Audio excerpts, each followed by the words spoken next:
a man named Boyce breaks the fourth wall, directly addressing the audience with a stark warning. What they're about to witness is not a happy fairy tale. The movie begins in the Lost Lands, a desolate, dystopian version of Earth, ravaged by ancient wars. Death once rained from the sky, leaving behind a brutal wasteland populated by twisted creatures lurking in the shadows. What's left of humanity clings to survival within the confines of a single fortified city. This fragile society is ruled by a powerful figure known as the Overlord, with order harshly upheld by the church. A witch named Gray Alys is about to be executed by hanging, accused of defying the church's authority. The Enforcer, a ruthless leader of the church's militant wing, publicly stops the slave workers, using Alys as a warning. She declares that the church now sees Alys as the devil incarnate, and they are determined to purge her. Without hesitation, the Enforcer kicks away the wooden platform under Alys, sentencing her to death. As Alys dangles and struggles for breath, she uses her powers to manipulate the mind of a nearby guard. Locking eyes with him, she casts an illusion that makes him believe he is the one being hanged. The guard, panicked, shoots the rope to save himself, unknowingly freeing Alys. But his defiance costs him his life, as the Enforcer quickly arrives and kills him. A pursuit ensues. The Enforcer leads a squad of male guards to hunt down the escaped witch. Alys ambushes and kills the guards one by one. Finally, she captures the Enforcer, holding a knife to her throat. Without mercy, Alys hangs her up in poetic justice. As she turns to leave, the Enforcer curses her, claiming she'll burn in hell. As Alys walks through the ranks of slave workers, they chant in awe, "The witch that will not hang." Later that day in the Lost Lands, an unscarred Boyce arrives on horseback, a gun hanging by his saddle. As he walks into the dark wilderness, a gang of armed men emerge from a tunnel, planning to ambush him. One of them reaches for the weapon tied to Boyce's horse, only to be attacked by a two-headed snake hidden beside it. Boyce quickly draws his twin pistols and unleashes a violent barrage. With precise headshots, he effortlessly takes out the group. He then holsters his guns, lifts the snakes from the ground, and calmly rides off, ready for whatever the Lost Lands have in store. Alys finds temporary refuge at an old temple, where she meets a blind witch named Evelyn Hall. Evelyn recognizes her immediately and thanks Alys for always showing her kindness. Alys warmly responds that no matter what happens, she'll always be kind to her. Soon after, Queen Rhaenyra, the wife of the Overlord, arrives at the temple, accompanied by Gray, the leader of the Overwatch. Rhaenyra has come to request Alys's help with a personal wish, invoking an ancient pact that obligates Alys to honor her request. Asking for privacy, Rhaenyra instructs Gray to leave them alone. In their private conversation, the queen reveals her desire. She wants to become something more than human. She asks Alys to grant her the ability to transform into a beast, specifically a wolf. Alys agrees without hesitation. When she attempts to warn the queen of the consequences, Rhaenyra dismisses her concern. Alys simply replies, "I refuse no one." She informs the queen that she will need to hire a hunter for the task, and that the transformation can only take place under the full moon. She must journey into the Lost Lands first. 6 days before the full moon, Alys begins preparing for her mission. She envisions the beast, a monstrous wolf, through her inner sight. Meanwhile, Gray secretly returns to the temple, attempting to sabotage the queen's plan.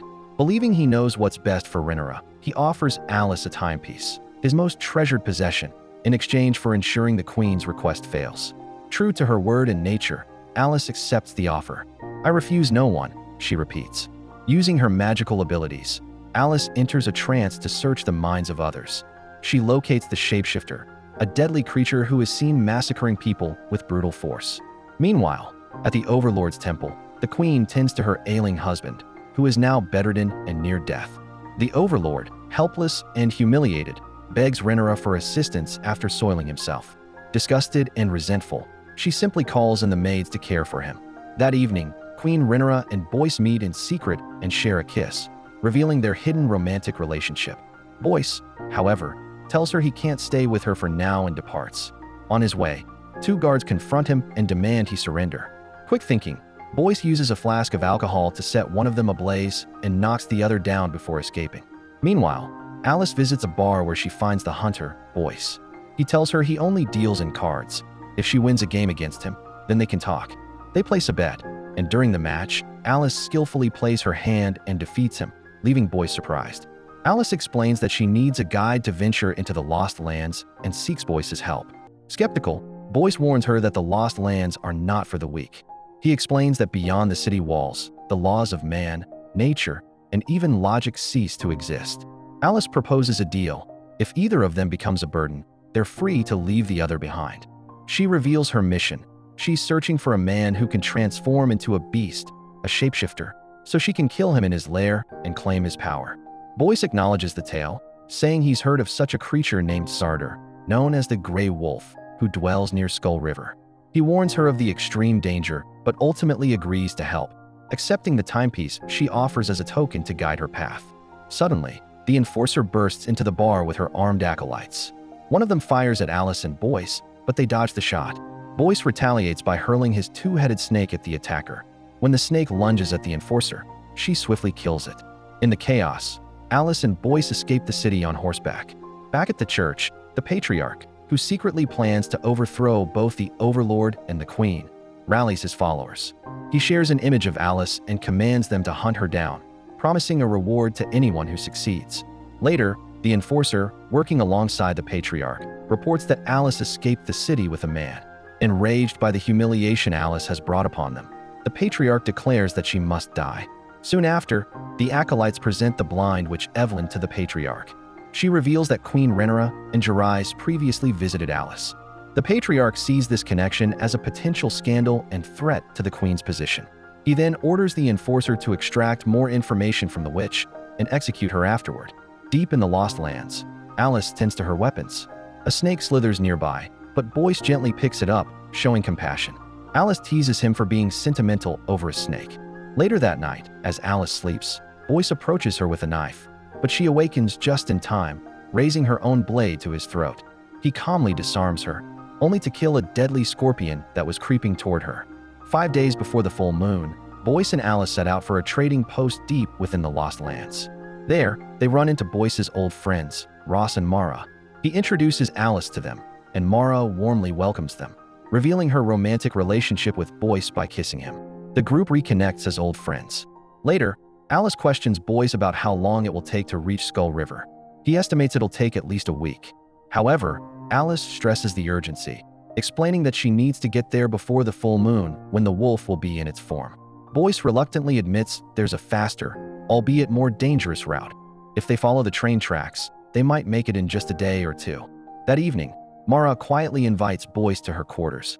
After being intimate, Mara questions him about Alys, but he brushes it off, saying he doesn't feel for Alys the way he does for her. They talk about their loneliness and shared past. Boyce opens up about losing his parents and surviving on his own in the harsh world of the Lost Lands. For days until the full moon, Boyce and Alys set out on their journey, with Ross and Mara bidding them farewell. Meanwhile, back at the church, the enforcer prepares to depart with her acolytes on a train, under direct orders from the patriarch to hunt down Alys.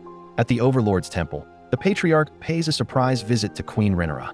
Suspicious of his motives, the queen questions the train's departure. The patriarch claims it was sent to capture the witch Alys, labeling her a heretic. Although the queen denies having met Alys, the patriarch remains unconvinced. Later that day, the patriarch contacts the enforcer aboard the train. He informs her that the queen may be guilty of consorting with the witch and instructs her to bring both Alys and her confession back to him. He'll handle the rest. With the Overlord's health rapidly declining, the patriarch eyes the throne for himself. The enforcer and her squad arrive at the trading post and capture Ross and Mara. They torture them for information on Boyce and Alys's destination. As Ross is branded with a hot iron, Mara breaks and reveals they were headed to Skull River. The enforcer leaves immediately, setting the building ablaze and leaving Ross hanging. 3 days until the full moon, Boyce and Alys reach a place known as the Rift, only to find the bridge destroyed. To cross, Boyce seeks out his old friend Sirius, who owns a cable car.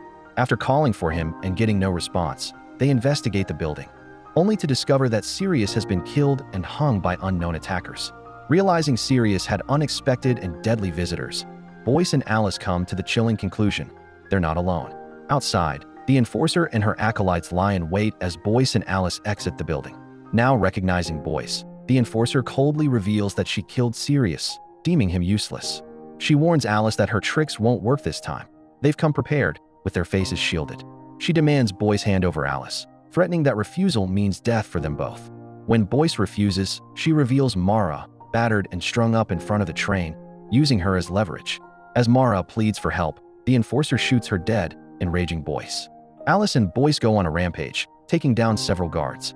Just as a second wave of soldiers charges at them, Boyce attempts to reach the enforcer, but more guards keep blocking his path. Alys grabs him, urging their escape. The enforcer throws an explosive their way, but they manage to escape under fire. As they leap into a cable car, Boyce hits the spring to send it moving. Midway through the ride, more guards leap onto the cable car. A brutal fight breaks out as Boyce and Alys fend them off, some guards making it aboard while others fall. Inside the car, the pair continue battling, tossing enemies off one by one. Suddenly, gunfire rains from above. Alys doesn't hesitate. She climbs to the top of the car and, with blades in hand, fights the attackers. When one guard tries to strike her, she blinds him with her blade and slices off his arm, sending him falling. The enforcer then gives the order to sever the cable. As Alys is still battling atop the car, the first cable is cut. She grabs the edge with her blade, barely holding on. Then, the final cable is severed, and the car crashes into the side of a mountain. Injured but alive, Alys tells Boyce they have to climb. Boyce, dangling near the edge, struggles to pull himself up as the remaining cable weakens. Alys makes it to the top and waits. As Boyce climbs, the enforcer snipes him, hitting his arm. Before she can fire again, Alys uses her magic through the sniper's lens, confusing her and giving them a chance to vanish. With no way to cross, the enforcer and her followers are forced to take a longer route. Later, Boyce and Alys take shelter. Grateful, Boyce thanks Alys for saving him. He pours alcohol on his wound, digs out the bullet himself, and asks Alys to stitch him up before passing out. When he wakes, she's already done so. She gives him a drink and apologizes for the deaths of his friends. Boyce shares that he enjoys traveling in the Lost Lands. It's the only place that ever felt like home. 2 days before the full moon, Queen Rhaenyra discovers she's pregnant. She tells the Bedouin overlord that she's carrying a child, but not his. She reveals the baby belongs to Boyce. Without hesitation, she smothers the overlord with a pillow, killing him. She rings the bell and walks away. Meanwhile, Alys and Boyce arrive at a place known as Shadow's Bane. Hearing the train in the distance, they realize they must pass through the monster-filled region to escape. Knowing the danger, they proceed. To repel the creatures, they light a ring of fire using gasoline. Monsters fear the flames. As night falls and the light fades, tree-like monsters emerge from the dark. Alys and Boyce reignite the flames to keep them at bay. But more creatures close in. One of them attacks Boyce. Alys draws her swords and fights it off, eventually throwing a blade into the gas tank, triggering an explosion. Then, the leader of the creatures appears. He recognizes Alys and is enraged by her return. He pins Alys and Boyce to the ground. Alys stares into his eyes and uses illusion magic to deceive him. Thinking they are engulfed in flames, he calls off the attack. Alys tells Boyce the truth. The creature once came to her seeking power. Because she refuses no one, she granted it, but it came at a cost. He and his followers were transformed into monsters. One day before the full moon, one of the enforcer's trackers locates Boyce and Alys. The enforcer accelerates the train to catch up. Back at the Overlord's temple, news spreads of the Overlord's death. Queen Rhaenyra, now pregnant, is set to take the throne. But the slaves are unhappy, and unrest begins to stir. The Patriarch, furious, informs the enforcer that the queen must not be allowed to rule. He warns that her power grows stronger by the day. He orders the capture of Alys and demands her confession so he can eliminate both her and the queen, clearing the path for him to become the new overlord. At the fire fields, Boyce and Alys arrive. Boyce tells her that by tomorrow, they'll reach Skull River. Alys reveals she must face the wolf alone, but Boyce insists she won't survive it. She hands him the timepiece and urges him to leave. Boyce refuses, trying to convince her to abandon this path, but Alys says she has no choice. On the final day, at the Overlord's temple, the queen confides in Gray Alys, saying she no longer trusts the Patriarch. She orders him to kill the Patriarch and kisses him. Boyce and Alys ride together through a train tunnel on their way to Skull River. Suddenly, they hear a train approaching. Realizing they can't outrun it, Alys steps onto the tracks. The enforcer, spotting her, speeds up. The Patriarch watches eagerly as the train barrels forward, but they don't realize the bridge ahead is broken. At the last moment, Alys jumps, and Boyce catches her midair. The train derails and crashes off the broken bridge, killing the enforcer and her entire crew.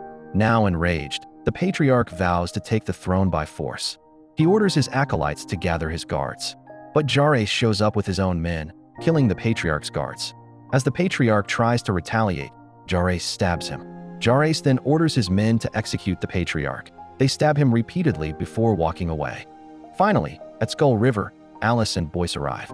Boyce shows her signs that the wolf has already been there and may still be close, especially with the full moon rising tonight. He tells her it's not too late to leave, that he could face the wolf alone. But Alys insists it's far too late to turn back now. Back at the Overlord's temple, Gray Alys reassures the queen, saying Alys fulfilled her promise. But the queen replies, not everything. At Skull River, Alys prepares for the fight. She outfits herself with silver weapons, ready to battle the wolf. Boyce warns her that silver won't work. Many have tried and failed.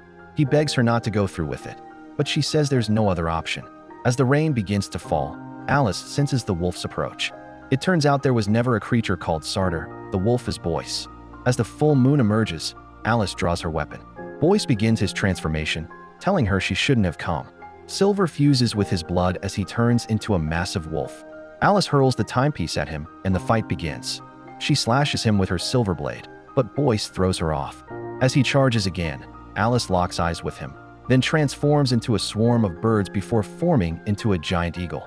The two clash, and Alys, now engulfed in flames, reappears and drives a silver blade through his chest. She wounds him severely, weakening him as the full moon fades and Boyce returns to human form. Alys tells him to rest. He's too weak while the moon is covered.